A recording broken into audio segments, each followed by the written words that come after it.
was supposed to be the perfect camping trip, just a few friends, a remote campsite in the mountains, and a break from the chaos of life.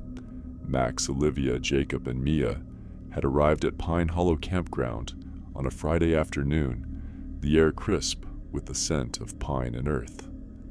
The weather was ideal, and the trees stood tall and unmoving, as if they had been there for centuries. It felt isolated, but serene, far enough from civilization for the perfect retreat. They set up their tents and gathered around the fire pit, laughing and joking as the sun dipped behind the mountains, casting long shadows across the forest. After a dinner of hot dogs and s'mores, they settled in to tell stories. As the fire flickered low, Olivia, always the superstitious one, told them about the local legend of the Whispering Pines. The story was simple, but chilling. It was said that the pines around the area were cursed. Long ago, a group of travelers had been trapped in a snowstorm and sought shelter in the forest. But the storm never ended, and the group eventually perished, their bodies never found. Now, it was believed that the spirits of those travelers whispered through the trees at night, leading anyone who ventured into the woods astray, never to return. Max scoffed, dismissing it as just a ghost story, but Olivia's face remained pale. "I heard it's true," she muttered, her eyes scanning the dark woods beyond the campsite. The others laughed it off and carried on with their night, but something about the atmosphere felt off. The air seemed to grow colder, and the forest felt strangely silent. Around midnight, after they'd all turned in for the night, Max woke up with an odd sensation. It felt like someone was watching him. The tent was suffocatingly quiet, not even the sound of wind rustling through the trees. He unzipped the flap, half expecting to see a raccoon or some other small animal, but instead, he saw nothing, just darkness. But there was something else, faint whispers on the wind, so soft he almost thought he imagined them. He strained his ears to listen, but the sound was gone. "Probably just the wind," Max muttered, trying to calm himself. But then, there was a sudden rustling in the trees, too loud to be the wind, and the whispers started again, louder this time, rising and falling like voices in conversation. "Max?" came Olivia's voice from the neighboring tent. "Did you hear that?" Before he could answer, the whispering turned into a low hum, like a chant. His heart raced, and he realized he was no longer alone. The forest around them had come alive, and something was calling them. Suddenly, Jacob's voice broke the silence, panicked and breathless.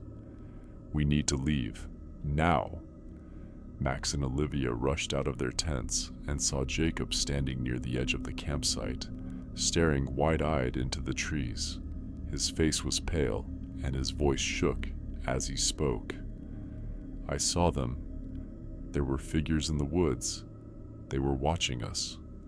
Mia, who had been silent until then, spoke up in a tremor. "It's the Whispering. They're coming for us."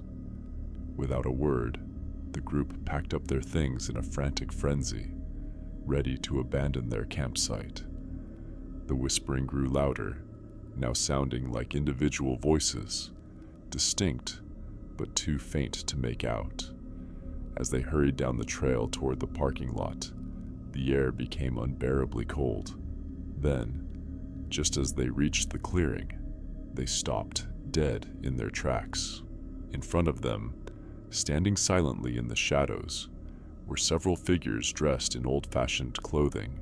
Their faces were pale, almost gray, and their eyes were empty, no pupils, no irises, just black voids. The figures slowly turned their heads in unison, their hollow eyes locking onto the group. "Run!" Max screamed. The group bolted, hearts pounding as they sprinted through the forest, the whispers following them, growing louder and more urgent. It was as if the trees themselves were closing in on them, the shadows lengthening, clawing at their ankles.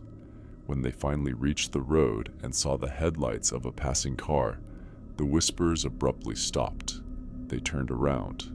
No figures, no ghosts, just the stillness of the woods.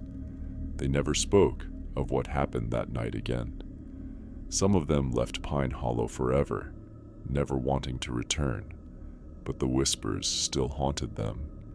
In the dead of night, sometimes, they'd hear it, soft, distant, but always there. Whispers carried on the wind, calling them back to the woods.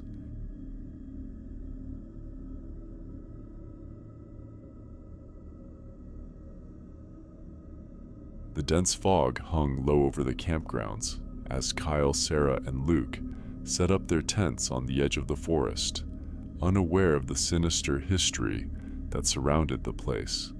The nearby lake, normally pristine and clear, had a murky, unsettling look to it, with waves gently lapping at the shore despite the lack of wind. It was their first camping trip together, and they were excited to escape the noise of the city. After the sun dipped below the horizon, the three gathered around a crackling campfire. The air had become unnaturally still, as if the forest was holding its breath.